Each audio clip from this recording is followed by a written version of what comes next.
Bonjour tout le monde, donc je vous retrouve pour une nouvelle vidéo, et cette fois-ci ce sera pour une vidéo ATC. Donc comme vous avez pu le voir, je suis partie d'un bloc de chez Action, vous savez les fameux blocs aquarelles sur lesquels il y a des motifs soit dorés, soit embossés.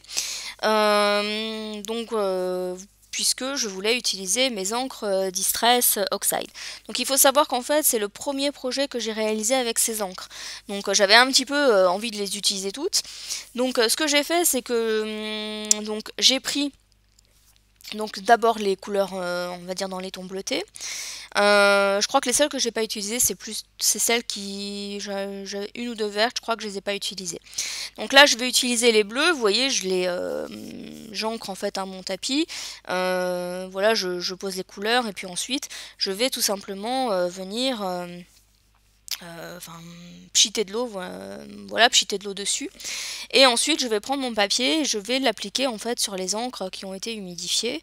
Et voilà, et je vais bien appuyer au niveau du papier pour que l'encre pénètre bien justement le papier.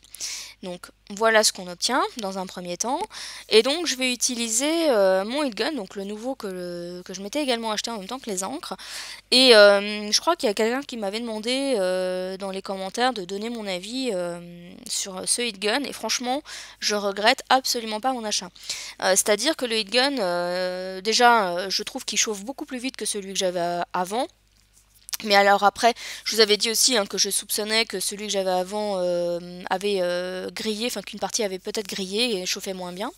Donc là, nickel, il chauffe bien, il chauffe vite, et surtout il fait pas de bruit. Alors tout est relatif, j'entends, pas de bruit, il en fait quand même un peu, mais comparé à celui que j'avais avant, mais ça n'a rien à voir quoi.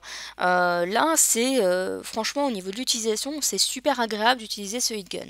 Donc franchement, si vous avez un doute ou si vous devez changer vos heat guns ou si vous devez vous en procurer un, celui-là je vous le recommande fortement.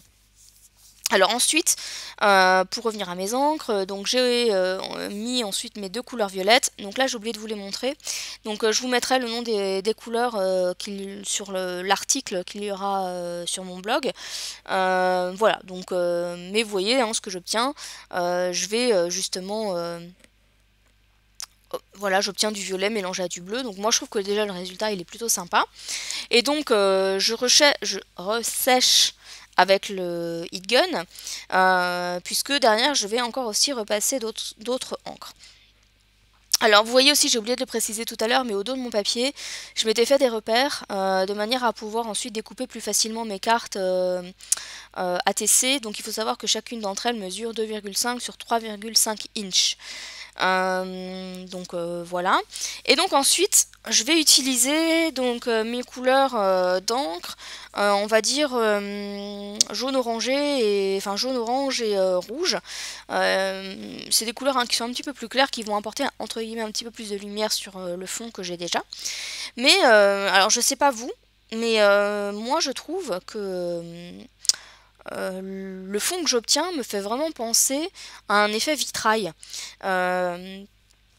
Donc après c'est peut-être le fait que le motif est doré que ça me fait ça. Enfin, en tout cas voilà, ça m'a fait vraiment penser à ça et je me dis tiens pourquoi pas tenter de le refaire à nouveau, mais peut-être avec de la poudre embossée en traçant, voilà, en faisant des motifs avec de la poudre embossée. Alors quand je dis ça, il faut un crayon type Versamark en fait, pas un pad d'encre, mais le crayon type Versamark, qui vous permettrait de dessiner des motifs, des triangles, enfin peu importe, et ensuite d'embosser avec soit du doré, soit du noir, soit pourquoi pas de l'argenté. Mais en tout cas, je trouve que le résultat que moi j'ai obtenu, après ça n'engage que moi, mais je trouve que ça donne vraiment un effet vitrail. Et c'est vraiment une fois que j'ai appliqué les dernières couleurs que ça m'a vraiment donné cette sensation. Voilà, donc là ce que vous voyez à l'écran. Donc en tout cas, je trouve que le résultat est vraiment sympa. Donc le mélange des encres, en tout cas j'ai adoré faire ce fond, bien évidemment, hein. Les encres elles se travaillent très très bien, je trouve que vraiment c'est nickel. En tout cas je regrette pas d'avoir acheté ces encres, parce que franchement j'aime beaucoup le fond par exemple que là je viens d'obtenir. Donc Ensuite, une fois que mon fond est sec, j'ai découpé hors caméra en fait mes petites cartes. Je me suis aidée hein, d'une règle et d'un cutter parce que je n'arrive pas à couper droit avec des ciseaux. Et ensuite, j'ai tout simplement ancré les bords avec tadam, la Edge Mahogany. Donc j'ai presque envie de dire le retour. Et donc, j'ai opté pour cette encre-là parce que je trouvais que c'était celle qui allait le mieux, finalisait le mieux, je dirais, mes cartes ATC, parce que je trouve qu'il y a une dominante un peu violette dans mes ATC, et donc je trouvais que utiliser cette distress-là, ça allait, ça collait tout à fait bien avec l'esprit que je voulais obtenir. Donc, une fois que la colorisation, que l'ancrage, on va dire plutôt des bords va être terminé, on va passer donc ensuite à la décoration. Alors pour la décoration, vous allez voir que j'ai plus ou moins, je suis toujours plus ou moins partie sur la même idée, à part peut-être sur un ou deux ATC qui sont, on va dire, légèrement différents. Enfin, il y en a surtout un qui est différent. Donc là, vous voyez, hein, je vous montre un ATC en gros plan. Donc là, on va passer à la décoration. Alors, il me semble qu'il y a un ATC où la décoration, j'ai oublié de la filmer. Mais vous allez quand même voir une grosse partie de ce que j'ai pu faire en décoration. Alors, comme je vous ai dit, il y a toujours plus ou moins une base, je dirais, à toutes mes cartes. C'est les fleurs violettes. Donc les petites fleurs, donc elles viennent de chez Action. Là, les espèces de sequins que je colle, je me souviens plus du tout où je les ai eues. Et donc, je les colle avec toujours ma colle blanche à pointe fine, donc nickel pour ce genre de petits éléments. Et donc voilà, donc comme je vous disais, les éléments un peu récurrents de la décoration, ça va être justement ces fleurs, donc violette, et j'ai utilisé je crois du rose ou du violet clair, je me souviens plus. Et ces sequins aussi que j'ai un petit peu utilisé. Et ensuite, qu'est-ce que j'ai utilisé plus ou moins sur toutes les cartes, la Pontura Paint de couleur nacrée. Donc la Pontura Paint, pour rappel, hein, ça fait comme des demi-perles. C'est un peu comme j'allais dire les Crystal Drop, mais je me souviens plus si c'est ça, de chez Nuevo. Enfin bon bref, ça fait comme des demi-perles. Donc voilà, on obtient plus ou moins le même résultat. Donc ensuite, voilà, je vais coller les différents éléments. Donc pour les plus gros éléments, j'ai utilisé ma colle blanche, j'irais traditionnelle. Pour les petits éléments, donc ma colle à pointe fine. Je crois que pour une des cartes, j'ai dû utiliser pour coller un Bratz que j'ai transformé en badge. Donc j'ai tout simplement coupé les pattes avec une pince coupante. Là pour le coller, j'ai utilisé des petits carrés de mousse 3D. Voilà, mais en dehors de ça, j'ai plus ou moins utilisé toujours le même type de colle. Donc je vais vous laisser donc en musique pour le reste de la décoration de mes ATC.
Alors pour terminer mes ATC, je vais juste rajouter un trait noir, enfin un double trait noir avec mon rotring, donc c'est la pointe 0,2.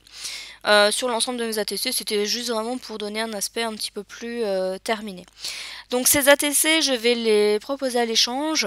Donc si vous êtes intéressé pour en avoir un ou plusieurs, hein, pourquoi pas, n'hésitez pas soit à me contacter en commentaire, par le biais des commentaires sous la vidéo, soit par message privé si vous préférez, ou par Facebook.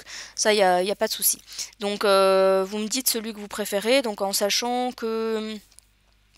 je vais essayer de mettre sur... parce que là, on voit pas forcément les numéros des ATC. Donc, ce que je vais faire, c'est que je vais...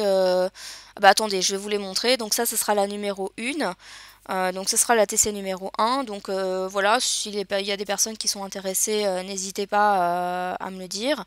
Donc, ça, ce sera l'ATC numéro 2. Donc, voilà. Je mettrai de toute façon une photo, donc ça c'est l'ATC numéro 3. Donc comme je disais, je mettrai une photo sur mon blog où il y aura la numérotation, donc voilà, comme ça ce sera peut-être plus facile pour vous y retrouver. Donc voilà, donc ça ce sera la numéro donc 4, voici la numéro 5. Donc voilà. Et ensuite, pour terminer, l'ATC numéro 6. Donc n'hésitez pas à me contacter si vous êtes intéressé pour un échange. Et pour ma part, je vous dis à bientôt pour une prochaine vidéo. Bye bye!